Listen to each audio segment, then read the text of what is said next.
يعني بعرف كتار منكم ناطرين ميلاد، خاصة بفقرة ما بدها هلقد، واليوم موضوع حلقتنا رح يكون عن الكاريزما، عن السكسس، وكمان عن النيجاتيف ثوتس، فخلوكم معنا.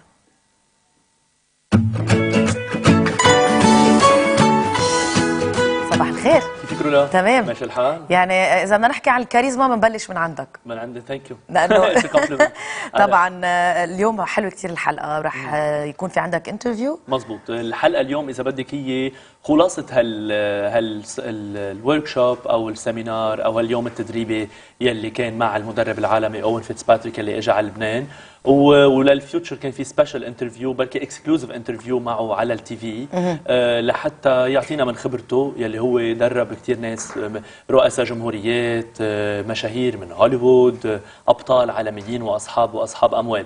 بس قبل ما نشوف الانترفيو رح خبرك شوي اذا بدك ونشوف مشاهد، لانه كمان كانت الفيوتشر حاضره بهالنهار التدريب الكامل يلي عم نشوف هلا صوره ورح نشوف صوره. كان يعني يلي ضم حوالي 280 شخص. حلو. وهذا كان ابرز دليل على انه نحن بعدنا ناس بنفكر بايجابيه وبنحب نشتغل على حالنا. انا رولا من خلال هيدي التجربه، بس هون بدي اقول، هون كنا عم نحكي عن غلطه صارت معي. انا حكيت عن قصتي كيف لحتى رحت على عالم البراندنج والبوزيتيف ثينكينج والتفكير الايجابي. وهون كنت عم اقول لهم انه البراندنج منه انا الذي نظر الاعمى الى ادبي، او يعني هيدا البيت الشعر منه هالنفخ بالحال. صح. براندنج هي اعرف انا عن جد شو بقدم للعالم، شو بقدر كيف بقدر اعطي شو الاشياء يلي بتميزني. نهار عن جد مثل ما تشوفي بالصور في ناس معروفين من عالم التلفزيون، من عالم الاخراج، من عالم البزنس، كانوا كلهم موجودين لهدف واحد، هو هي وبيعني الكل، بيعني الكل.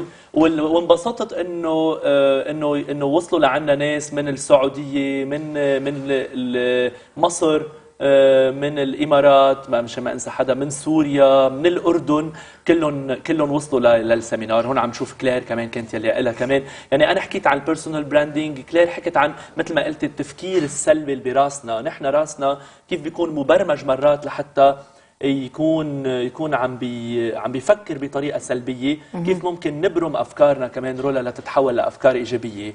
وكلنا اتفقنا على انه الموضوع بينطلق من الراس. يعني راسنا رولا هو يلي بيعطي الاوردر لحتى، يعني انا براسي هو يلي بيعطي الاوردر لحتى انا افكر بسلبيه او افكر بايجابيه.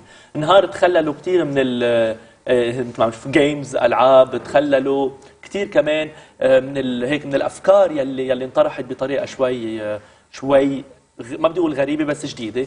اوين حكى عن الكاريزما، اوين فيتسباتريك يلي بارم 70 بلد، عامل تريننج ب 25 بلد. كانت اذا بدك المره الاولى، وهون عم نشوف كيف تجاوب عن جد تفاعل عم بيكون كبير. يعني يلي زار مثل ما قال عمل تريننج باكثر من 25 بلد. كانت اول محطه له هون لبنان، وهو اكيد رح يرجع اكثر على لبنان ليطبق الورك شوب الخاص فيه اللي هو عن الكاريزما، كاريزماتيك ادج. برجع بقول رولا انه هيدا النهار كان تحدي، بس كان بنفس الوقت شغله كثير ايجابيه، لانه كثار قالوا لي انه انت شو عم تعمل، وهل نحن بلبنان لبنان قبل بيومين كان في انفجار، برايك الناس رح تنزل؟ نزلت الناس طبعا، نزلت الناس، لانه نحن بحاجه كمان مرات انه نضل يعني حاطين حالنا بهالجو الايجابي لنكمل حياتنا. يعني وقت انتم عم تقدموا لهم ماده ايجابيه، ماده بتساعدهم، ماده بتطلعهم من هالانفجارات، يمكن مثل ما قلنا بايجابيه، ليه لحتى ما ينزلوا. صحيح. بقى انا هون استغلينا فرصه وجود اوين واجرينا معه لقاء خاص للفيوتشر، حكي فيه كمان عن كيف نحن بنفكر، شو يعني كاريزما، وحكي فيه قديش هو مبسوط بوجوده بلبنان. بنتابع هالانترفيو. Owen, we're so proud to have you in Lebanon after 15 years of research into the area of charisma, leadership and personality, and after traveling to more than 70 countries, you are here in Lebanon. First of all, what do you know about our country? The reason why I wanted to come back to Lebanon, because I've been here about a year and a half ago, is because for me the people were so warm, so hospitable, people were so friendly. Everywhere on the street I was talking to different people, I got to meet a lot of people even though I was travelling on my own.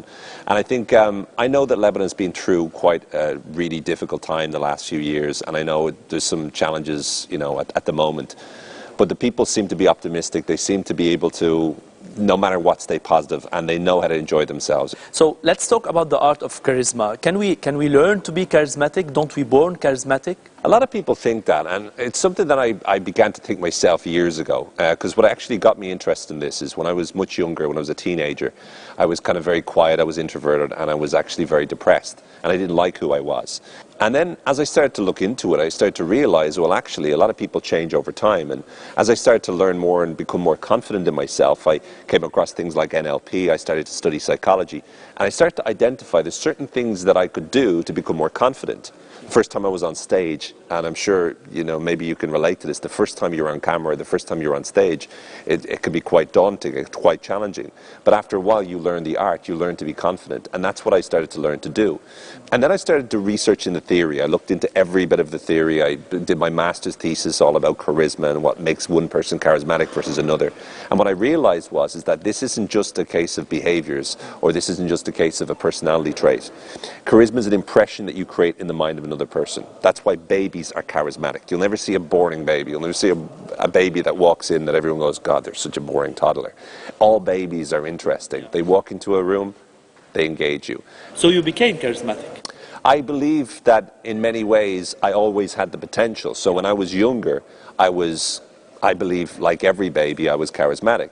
As I grew older, I started to go more into myself. And by the way, you can still be introverted and charismatic. Charisma is an impression you create. And so once you learn to be comfortable and like yourself and be happy with who you are, and then you learn to express that to the rest of the world and be more engaging and tell stories and make people laugh and make people feel good or inspire people, when you do that, that's when you're fully being as charismatic. And that's what I do with people. I train people and I teach people, whether it be CEOs to present, and I've worked with some, you know, very well-known people to help them to be able to position or present themselves in front of the camera, in front of an audience, in front of another person in a way that grabs their attention and keeps their attention.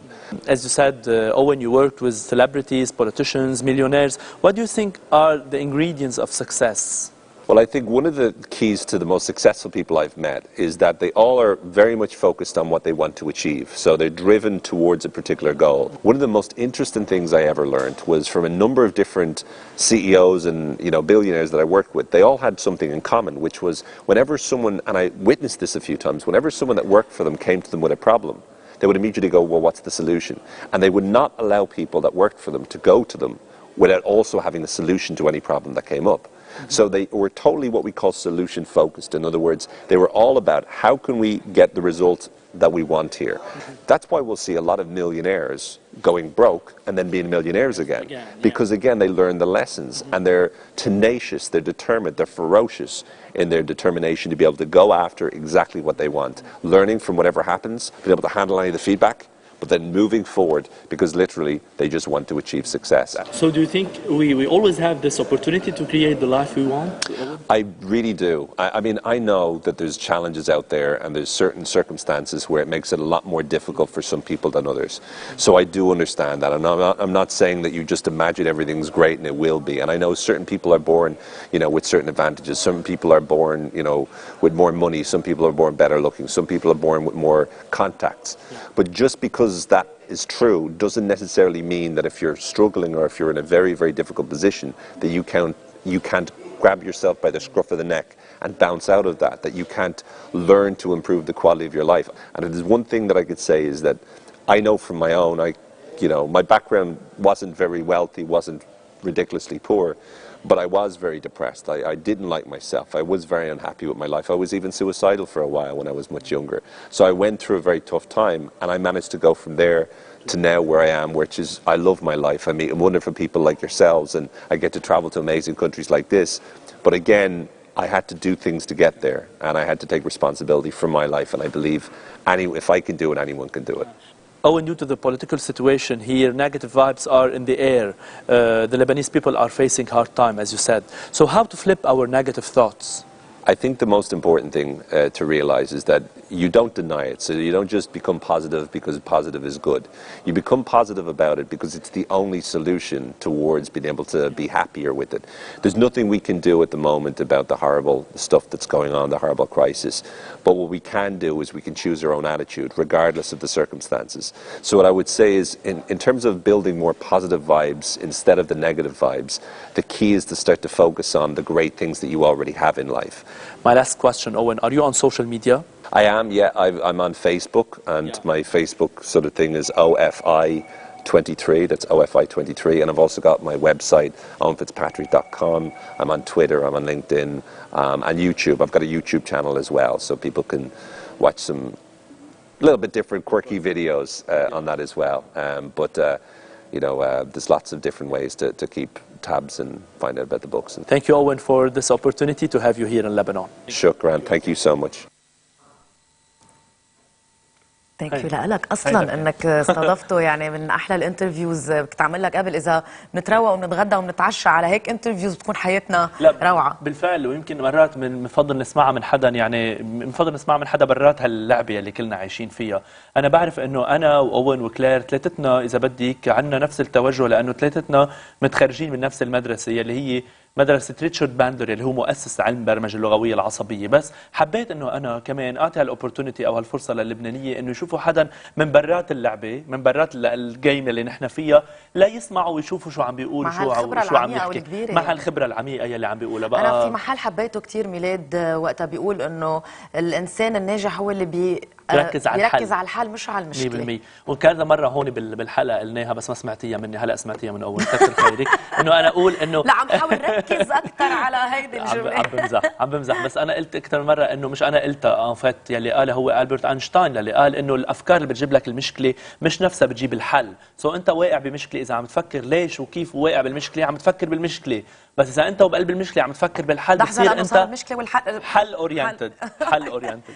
بقى ثانك يو، بدي اقول بس ثانك يو لكل اللي اجوا، يلي عن جد اذا بدك كمان هن ساهموا نوعا ما بنشر هالبوزيتيفيتي. يا ريت تكتر لنا منهم لانه نحن بحاجه اكيد في كثير صراحة. هلا في بلان لانه يكون في اكثر من انترناشونال سبيكرز عم يجوا معنا بريزولترا، او يعني لحتى يجوا على لبنان لحتى يحكوا اكثر. وهيكون كمان بدي اوجه تحيه، ما بدنا ننسى كلير عواضه يلي كمان هي بارت كبير من هالشيء يلي عملناه، وهي كمان صحيح لبنانيه بس هي عايشه بامريكا، وكمان كان حضورها والمايند ثيوري يلي قالته فاد كثير ناس. بتذكروني كمان بالتيد توكس وقتها بيحكوا كمان على هيك انواع من الكلام، من الكلام اللي هو كثير بحمس. في عندي سؤال حابه اطرح عليك. تفضلي.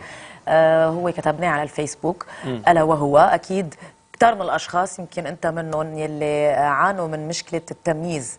على اكيد في عندها عده اشكال، ولكن بشكل من اشكالها هل انت تعرضت للتمييز؟ ممكن للعنصريه؟ ممكن في بالحياه كثير بنخضع للتمييز يعني. وانا بعطي كان انشير ماي اكسبيرينس معك، لانه هيدي انا بالعكس بحسها انه هيدي انا قلتها بالسيمينار لما خبرت قصتي انه مين انا. لما قلت لهم مين انا، كثار من الناس لما انا درست راديو تي في وكان صار لي 10 سنين بشتغل بالتلفزيون، لما قررت انقل وروح وادرس الايمج كونسلتنج وادرس البيرسونال براندنج وادرس البرمجه اللغويه العصبيه، كثار قالوا مين انت تتعمل هيدا الشيء؟ بقى هلا انا عم حضر كتاب ورح يكون في عنوانه اذا اول صفحه من الكتاب هي رد على هالتمييز اللي بنمارسه مرات على بعضنا، انه ليه هو محصور هذا الموضوع بشخص معين؟ انه انا ابن الفلاح يلي بالضيعه، انا بيي فلاح بالضيعه، ابن الفلاح بالضيعه قدر يكون ايمج كونسلتنت، بيرسونال براندنج، موتيفيشنال سبيكر، وبعد جاي اكثر يعني، بعد في كثير يعني، بعد في كثير مفاجآت وبومينج. في كثير ناس حتى اعز اصحابك مرات بيميزوا ضدك، انه مينك انت لتعملي هيدا الشيء، مينك انت، وكانه بالحياه في طبقيه انه ما في اعمل هيدا لا الشيء. انا ما بقول له هيك، حرام، لانه ما اذا بقول له مينك انت بكون عم ميز ضده. انا علي فوكس على الحل مش على المشكله، علي ما اشوف فوكس على حالك، فوكس على الحل، فوكس انا شو بدي، انا مين بالنسبه لإلي. لانه رولا الناس مرات بتميل تميز ضدك لتفرجيك انك انت دجاجه بس انت بتكوني جبل.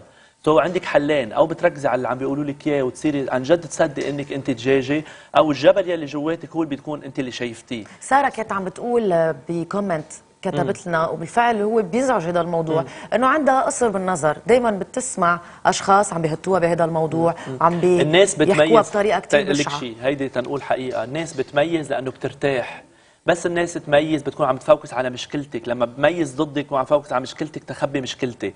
ويقول كلنا هيومن، كلنا عنا مشاكل، كلنا عنا ضعف. انا اليوم اذا بقعد افتش معك بلاقي 1000 غلطه وانت كمان طبعا. بس الناس بتميل انه تعمل بروجكشن على اخطائها. تخيل اليوم وصلوا لذلك انه انت في كثير من الدراسات بتشير انه الناس اللي بيصيروا يضلوا اصبعهم على هيدا طويل وهيدا قصير وهيدا بيكون هن بيعانوا من هاي المشكله. يلي بيعملوا ديسكريميشن على هيدا الموضوع بيكونوا هن نوعا ما بيعانوا من هيدي المشكله. الناس بتميز every time، بس نحن بدل ما نقعد نفكر بالتمييز نفكر نحن مين نحن بالنسبه لحالنا. كيف نلاقي الحلول يلي لكثير مشاكل عنا اياها.